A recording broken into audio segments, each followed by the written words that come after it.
again. It's Tope on another episode of the documentary series Life in Places. Like you already know, we are using this platform to document the stories of people from all over the world that have had reasons to move from their primary place of residence to start life all over again in other parts of the world. Also, we are particular about telling the stories of people that not only move to new communities or new societies and not just take from those societies, but also find a way to also give back to their new communities. Today, we are meeting Anita Adefuye.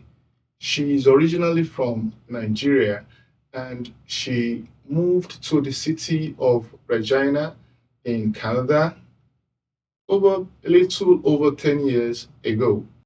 And she has built a career for herself in trying to help other people build successful careers for themselves.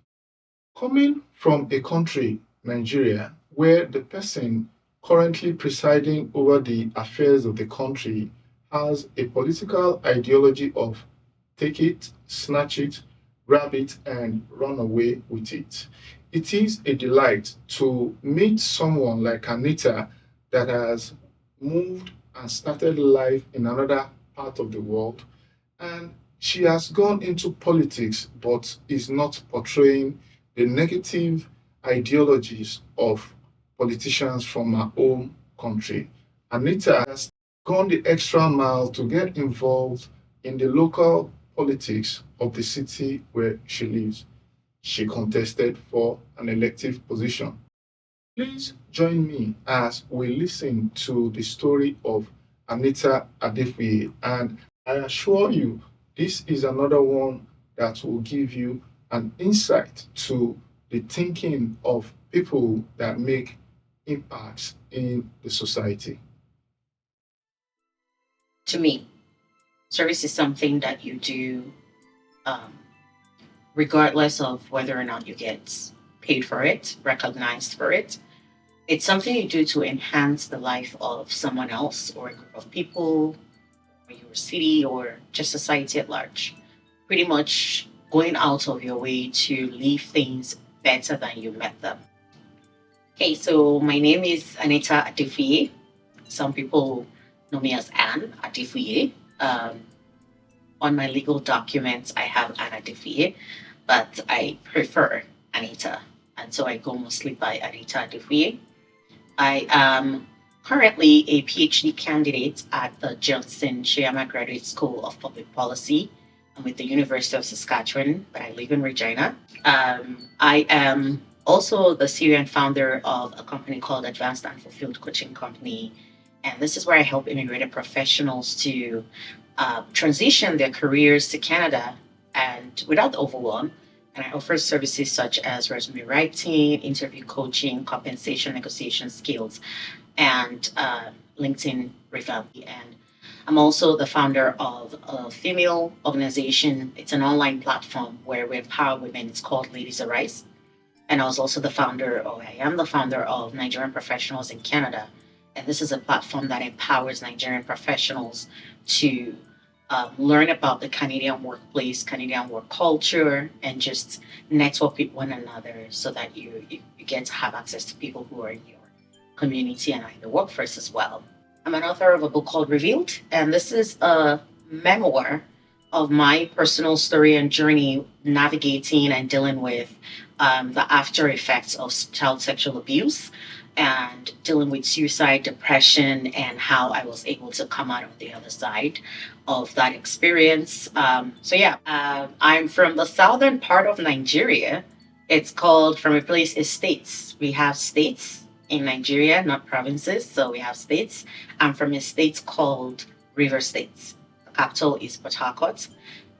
From a tribe in River State, there are several tribes in River State. So I'm from a tribe called Kalabari, from the Kalabari Kingdom. And it's an island, a beautiful island, I would say. But by marriage, I am Yoruba, from the western part of the country, and I've actually lived. Nigeria has 36 states, including the federal capital, making it seven, and I've only not been to nine of those states. And someday I look forward to completing the circle and being in all 37 states. So, what was life like for me? Life was great. Quite frankly, I was in my dream job just before I moved to Canada. I was working as a foreign service officer. That's a very fancy way of saying Nigerian diplomats for the Nigerian government. I was working with the Ministry of Foreign Affairs, and it was the dream job that I always wanted since I was a child.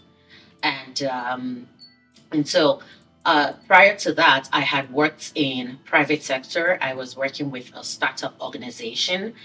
And with startups, you are pretty much everything. So I was everything from marketing manager to customer service manager to social media marketer, all the whole works of it. And both jobs were really great for me. And I think that both jobs had really set me up. I'd worked in the bank previously before that as a sales agent. And my very first job, I worked as a front desk person right out of school. I worked as a front desk person and an admin person as well. And so this was the very end of my dream job was the very last thing that I was doing just before I left Nigeria. And I also was part of a drama group. This was within my church though. I was part of a drama group called Snapshots, and we would do live stage performances um, quite often at the city where I used to live at the time in Lagos, Nigeria. The reason I was in Regina, why I chose Regina, Saskatchewan, is because I was choosing my husband, and he was in Regina, Saskatchewan at the time that I was moving here. Prior to that, he was an international student at Ontario, in London, Ontario, and I believe at the time the SIMP program had this really nice policy they had just rolled out. It was favorable, and so he and a couple friends moved to Regina, to Saskatchewan, because of that program. And when I came into Canada, he was still in Regina. We still are in Regina. 10 years after, I'm still in Regina. And I guess Regina grew on me over time because believe me when I tell you that I had researched the city. So I knew it was kind of like a slow city. And I had told my husband we are moving as soon as I land. And I was researching other cities of interest. But when I came in, I had a 15-month-old baby. And by the following year, I was pregnant with my second child. Now, having kids just does something to you. And I decided, you know what? We'll give Regina a try. And 10 years after, I'm still here. Over the years, in thinking about culture shock, the answers I have given have always differed.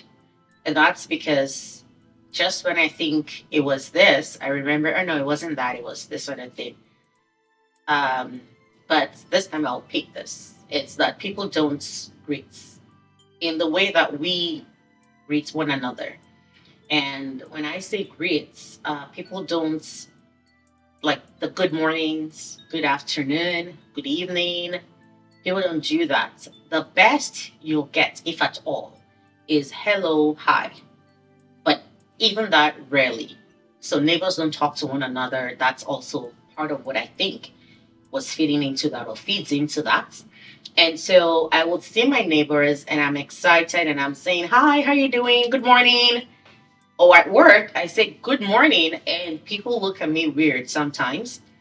But if I said hello, it's a lot less weird. But there's almost this unspoken expectation. Just see someone, you're good, move on. Um, I know for a lot of things that could be culture shock for most people, that seems very minimal. Um, don't forget, I used to work as a diplomat, so I already had exposure to a lot of cultures, Canadians included, before I moved here. And so there wasn't a lot really to shock me, quite frankly. I mean, the snow, the weather for sure. That's always a shock. But culturally speaking, I think for me, it was just the very non-communal. Um, and as in my mind, there's a difference between communal and community-minded. And I'm speaking now to being communal. It was just the non-communal nature of Canada and Canadians that I think was my biggest shock, which is even more shocking when you realize that Canadians are actually very community minded. For the most part, we still eat a lot of our Nigerian food. Occasionally, like literally 2 nights ago from today, um, we had chicken breasts, honey lemon chicken breasts, and baked sweet potatoes. Once in a while, I try to get my family to eat things like that. Um, but clearly, it doesn't always land as well as the swallows and the rice and the typical Nigerian food. So, for the most part, we still very much eat Nigerian food. That's predominant. However, we also learned to expose ourselves to the very Canadian kind of food, or at least what you predominantly find here in Canada. And so what that looked like was that there was a year in particular, and I can't remember what year we started this. Maybe it was also the year we started getting more comfortable in the country too, financially speaking, of course. But I remember my husband and I had made this decision to, couple decisions actually. So let me start with this one. So for our kids, we had decided we wanted them to have a good grasp of both worlds as much as possible. Unfortunately, my husband and I don't speak the same language. We don't speak the same Nigerian language. And so it's made it hard for either of us to really transition our language or, give our kids that transfer of knowledge and language. But for other areas that we can still, for the most part, control, we made a decision with the kind of daycare we put our kids in when they were little. That decision was informed by the fact that we wanted to intentionally expose them to other cultures, other food. And then what started to happen when my kids started attending the daycare was 80% of what they were eating was at the daycare, and they started almost losing taste for Nigerian food. And then we became a lot more intentional with the Nigerian side of it. Supper was always purely Nigerian food with all the peppers and the spice, so that way they maintain both worlds. And so till today, my kids are very good with spicy food. So there was that. And then for us on that end, we started going out to places intentionally to eat, to meet people and do different things, just intentionally immersing ourselves in the culture.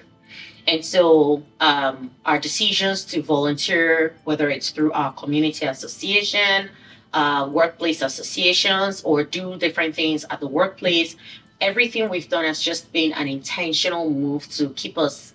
On one hand, we want to maintain some pieces of our roots and identity, but at the same time, we are embracing this other new identity called Canadians that we now have.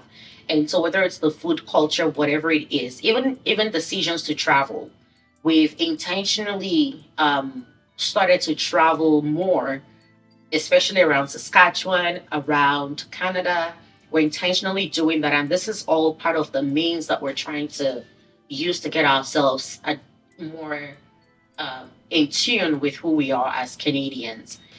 For job, so I was already in a unique position where the kind of job I was doing was one, very specialized. Two, not everybody in not everybody as it were can really do that job. In that, if you're doing such job, you have to be a citizen of that country. So coming into Canada, I did not kid myself that I was going to get a foreign service officer job.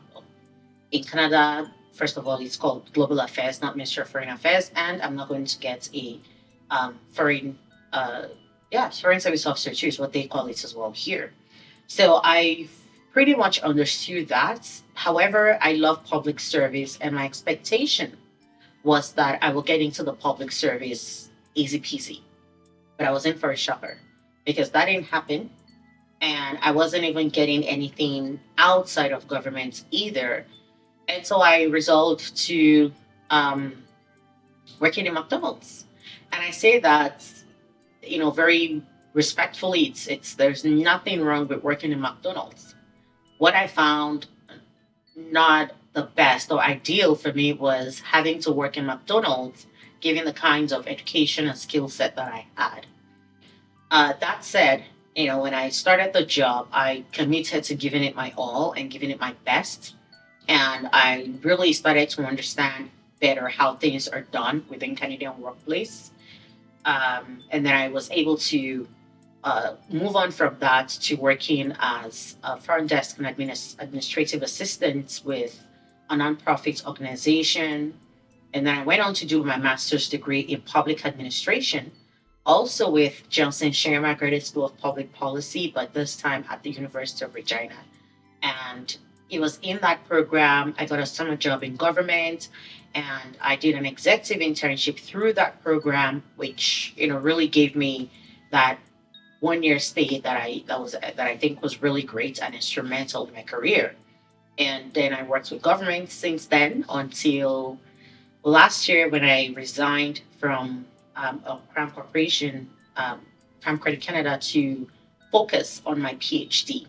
So it wasn't really as easy as I would have expected given my skill sets, education, and experience, but it was something that I was able to eventually navigate and come out of. Canada is home to me and I want to make it work. And when I think about even why I went into politics, it still comes back to that. There's a problem. I think I have what it takes to provide the solution. I'm going to put my name in the hat for it. One of the problems, for instance, Regina is growing with so much diverse group. But when you look at the leadership of Regina and even Saskatchewan for the most part, when you look at the leadership, it doesn't reflect the diversity of the people that are in there. And it's not just diversity in terms of gender or race, but also diversity in terms of diversity of thoughts and perspectives. And those thoughts and perspectives, for the most part, is lacking at those tables. And no wonder sometimes when certain decisions are made, it seems to always disproportionately affect a particular group of people. And so, given that I have this broad experience and I have this broad perspective, not just as a person of color, but as a woman, as a parent of young kids, as a homeowner who pays taxes and pay property taxes, as a business person, as a student, I've been in school. This is my second go at being a student now, and understanding as someone who used to be below middle income earner level, just understanding all these different perspectives and the things that the realities within those different areas, I believe that gives me a unique vantage point that most people who would typically go into politics do not have. And so knowing that I had that within me, it began to really just eat at me that I have what it takes to be a decent city councilor. And rather than sit on the sidelines and complain, which is something I don't like to do, I felt to put my name in the hat and continue to serve in that manner, in that capacity. But just ultimately, if there is a problem, I have what it takes and I have the time for it. I'm more than always happy to step in and just leave my world a little better than I met it. Absolutely do keep tabs on happenings in Nigeria. I mean, I'm still Nigerian. I have family back in Nigeria, and so it's important to know what's going on. I do keep tabs, I guess just like anybody else, hopefully others do. But I do keep tabs. I do. I think it really just breaks my heart as someone who used to serve in the Nigerian government. It feels as though we seem to be on a downward spiral in the country in terms of the quality of leadership that we're having or that we've had. When I got into Ministry of Foreign Affairs, for example, the typical expectation is that you don't get jobs like that unless you're the child of the highs and mighties in the country. I got that job knowing absolutely no one. As a matter of fact, I am an orphan, right? And so absolutely knew no one, got that job purely on merit. And you think that and this was in 2013, and I want to be able to see that kind of trend continue. But rather, what we're seeing now is more and more people wanting to leave the country. There's a brain drain, and it's all because of the quality of leadership and governance that we're having. And I think that it's really sad, especially because the country has what it takes to really keep all of these young, bright minds that are leaving the country. The abuse of power is next to none. I'm from River State, so if you keep tabs on Nigerian news, you probably already know this. That, for instance, in my state, there was a declaration of a state of emergency, and the federal government sort of took over. Um, that's that didn't need to happen. But yeah, very first day I arrived the country, I was scammed of $20. Uh, I was with my baby. I had bags. I had baby bags. I had my checking bags, my um, hand luggage, and I needed a trolley. And I met the security guard. Yes, it was a security guard who told me I needed $20.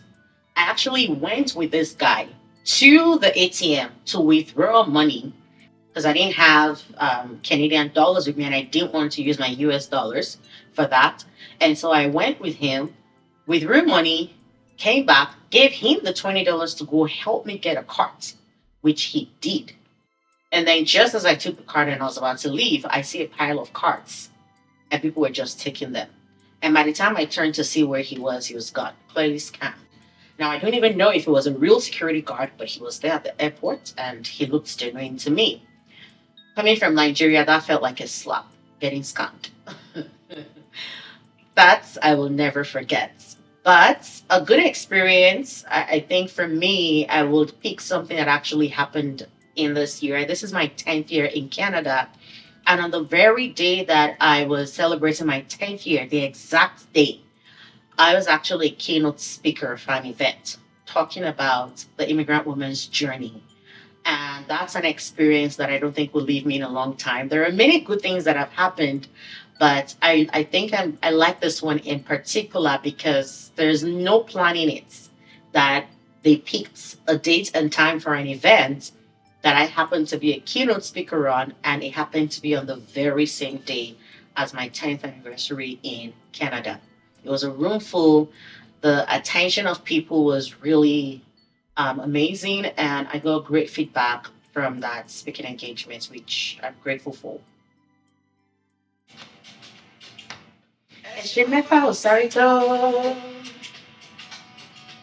When the spirit is upon me,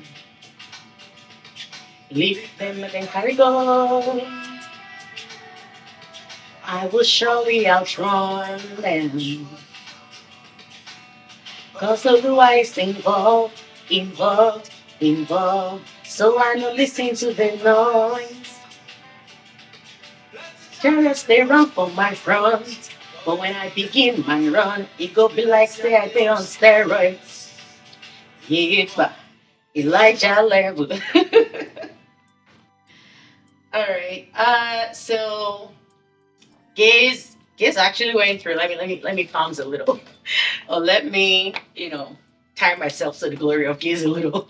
But Gaze was actually at the Bafemi Awolowo University same time that I was there. We sort of kind of knew each other at the time. Of course, then I wasn't Anita Adefuye, I was Anita Young. That was what people knew me as. But Elijah Level was, in my mind, I think one of his initial most popular ones that came out. And it really just talks about, for those who may not be familiar, it's based on a biblical story about a prophet called Elijah who outruns a chariot of a king. And so Gaius is just talking about how when the grace of God comes upon a person, you kind of have that Elijah level experience where you sort of outrun. And I think that represents what my life has felt like, quite frankly, in Canada. The biggest challenge, I would say, of starting life in places other than your own. home country is the starting over in and of itself is not really the challenge. I think the biggest thing would be the uncertainties, the impacts that you may not see coming that it can have on you. And it goes beyond the financial impacts, the acceptance, the feeling of, do I really belong here? That sometimes you can have. The the the way sometimes people might interact with you that almost sort of makes you feel less than. Those are sometimes some of the challenges that one would have to deal with. And if there is something I've learned is that it takes a really resilient person to navigate, um, restarting life in places. However, that said, it also offers a lot of opportunities. When I work with coaching clients, newcomers to Canada, one of the things that I always tell them is you have a chance at a clean slate to rewrite your story. What will it be? I know for me, it has been that, and I remember vividly doing this as an exercise where I wrote down every single thing I always said I wanted to do. And I started looking for ways to do those things, no matter how small they might be, even if it's just a very tiny moment when I can think of that I'm able to step into that thing, right? I rewrote that story, and believe me when I tell you that it feels as though so many things that have happened in my life up to this point has been an evolvement and manifestation of those things that I've written. From I want to be a politician and be in politics. Um, when I ran for office, now whether or not I got into office, that's a whole different story. But doing that and seeing that it's possible, I proved to myself that I can do this and that it's possible. To working, continuing to work in government, I wanted to crazy story. I wanted to work at all three levels of government in Canada, and I've been able to achieve that. To wanting to start my own business, write my book, all these different things that I wanted to do that I'm now seeing myself unfolding in them or having touched them. I think it's great. So, um, navigating life in places really you want to think about. Don't just stay focused on the challenges, but begin to keep an open mind wherever you find yourself. Keep an open mind and figure out what is in this land that I can really hone in on. Where are the places that I can serve? How can I serve this place even better? But more, and when you even take that mindset of service, quite frankly, you even begin to see the opportunities. Absolutely. I mean, I already moved to Canada. Where else is left, right? Where else is left? I really can't think of anything. I mean, if I have to, I'll do what I have to do any given day and at any given time or day. True story. We almost moved to New Zealand. My husband was, looking at an opportunity within his current organization. And if that was in New Zealand or Australia, I can't remember. If that had panned out, we were open to moving to New Zealand or Australia. So there you go. Wow, that is the story of Anita Adefuye. I am sure that you will have found some reasons to be inspired by a person, a personality, and what she has been able to achieve for herself. Thank you for joining us, and we'll see you on the next one.